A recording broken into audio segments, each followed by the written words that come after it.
Umalis ka na agad? Naku, hindi na makapag-breakfast dito. Maaga ako sa office. But I prepared this for us. Gusto ko sana ng quiet time with you after our fight last night. Ano ba? Coding din ako eh. Kailangan ko pa tumawag ng taxi. Just use my car. Pero Han, kumain muna tayo. Sige na. Tito, tita. Oh, ngayon lang kayo dumating? Tito, pasensya na ako kayo kung di ko kayo natawagan. Nag-empty bat ho kasi yung phone ko eh. Ako din, Tito. Sorry po kung hindi ko po kayo nasabihan. Ang dami po kasi nangyari sa ospital eh. Ospital? Anong ginagawa niya sa ospital? Di pa ho ba kayo natawagan ni Tito Francis? O ni Tita Evelyn po? Hindi pa. Bakit? Ano nangyari? Nakita na po kasi si Tita Glenda. Sa ospital po siya dinala ng mga nakakita sa kanila. Critical nga po yung kondisyon niya pero ngayon out of coma na po siya. Sana magtuloy-tuloy na po yung paggaling niya.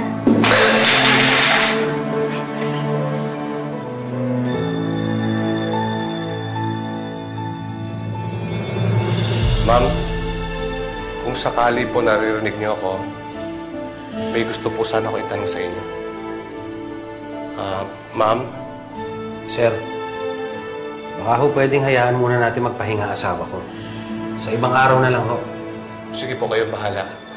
Kung sakali, sir, na magising siya, pwedeng makausap, sabihin niyo kagad sa amin.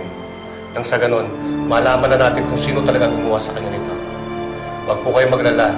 Yung mga kasama ko nagtatanong-tanong na, nag-iimbestiga dun sa lugar kung saan siya nakita. Han? Are you okay? Yeah,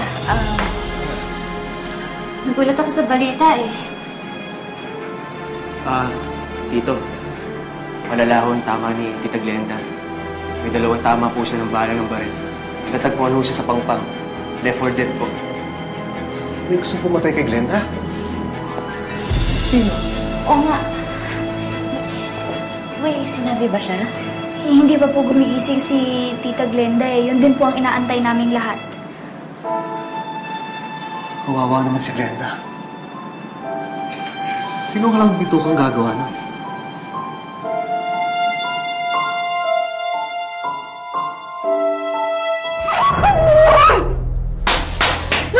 Pumulpa ka! Pumulpa ka! Pumulpa ka! Nasa pumulpa ka!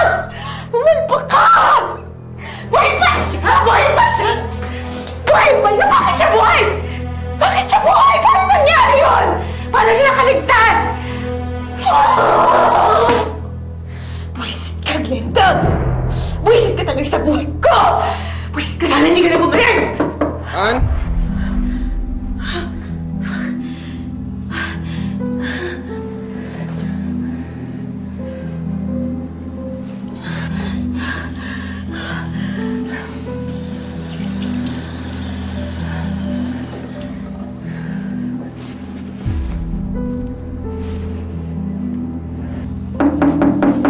Han? Han? Hi.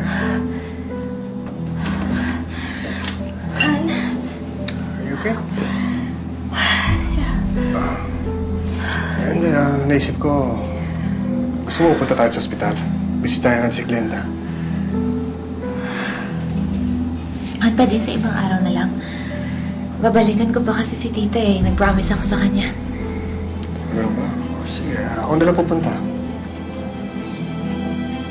Ibang araw na lang, please. Gusto ko rin kasi pumunta eh. Tsaka ikaw may meeting ka, di ba? Sige, ibang araw na lang. Tawag ako na si Francis.